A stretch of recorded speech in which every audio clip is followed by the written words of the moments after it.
నమస్తే, welcome to KK news. నేను Sridevi. AP ప్రభుత్వం మరో బృహత్తర కార్యక్రమానికి శ్రీకారం చుట్టింది. వాట్సాప్ ద్వారా 161 రకాల పౌర సేవలను అందించేందుకు సిద్ధపడింది.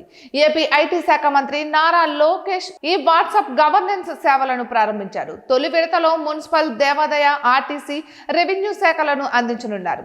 ఇక వాట్సాప్ గవర్నెన్స్ కోసం ఏపీ ప్రభుత్వం వాట్సాప్ నెంబర్ను కూడా విడుదల చేసింది. 9552300009 నెంబర్ను ఆశ్రయించవచ్చు.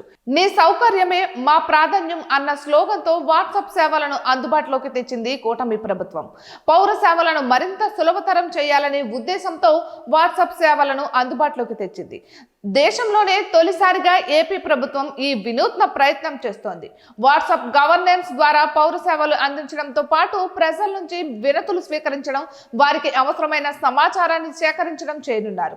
దేశంలో ఏ రాష్ట్రంలోనూ ఈ విధానం లేదు. తొలిసారిగా ఏపీలో ఈ విధానాన్ని అమలు చేస్తోంది కూటమి ప్రభుత్వం. వాట్సాప్ సేవలకు గాను ఏపీ ప్రభుత్వం మోటాతో ఒప్పందం కుదుర్చుకుంది. ఇక ఈ ఏడాది ప్రారంభం నుంచే వాట్సాప్ ద్వారా పౌర సేవలను అందుబాటులోకి తేవాలని ప్రయత్నించింది. కానీ వివిధ కారణాలతో ఇది సాధ్యం కాలేదు. ఎట్టకేలకు ఈ రోజు నుంచి సేవలను ప్రారంభించగలిగింది. తొలి విడతగా 161 సేవలను వాట్సాప్ గవర్నెన్స్ ద్వారా పౌరులకు అందుబాటులో ఉంచాలని ప్రభుత్వం నియమించింది. సులభంగా, వేగంగా పౌర సేవలు అందించాలన్నదే వాట్సాప్ గవర్నెన్స్ ముఖ్య లక్ష్యం. ఇక వాట్సాప్ గవర్నెన్స్ కోసం ఏపీ ప్రభుత్వం ఒక వాట్సాప్ నెంబర్ను ప్రకటించింది. ఈ వాట్సాప్ అకౌంట్ కు వెరిఫైడ్ ట్యాగ్ కూడా ఉంటుంది. ఈ నెంబర్ ద్వారా వాట్సాప్ ఖాతాను ఉపయోగించి పౌర సేవలను పొందే అవకాశం కల్పించనున్నారు. అయితే ఒక్క పౌర సేవలకే కాదు, ప్రజలకు సమాచారాన్ని చేరవేసేందుకు ఈ వాట్సాప్ గవర్నెన్స్ ఎంతగానో ఉపయోగపడనుంది. ప్రకృతి విపత్తులు, భారీ వర్షాల సమయంలో ఈ వాట్సాప్ నెంబర్ ద్వారా సమాచారం వేగంగా చేరవేయవచ్చు. ముందస్తు అప్రమత్త చర్యలు చేపట్టవచ్చు. ఇక ప్రభుత్వ పథకాలకు సంబంధించిన సమాచారం కూడా ఈ వాట్సాప్ నెంబర్ ద్వారా అందనుంది.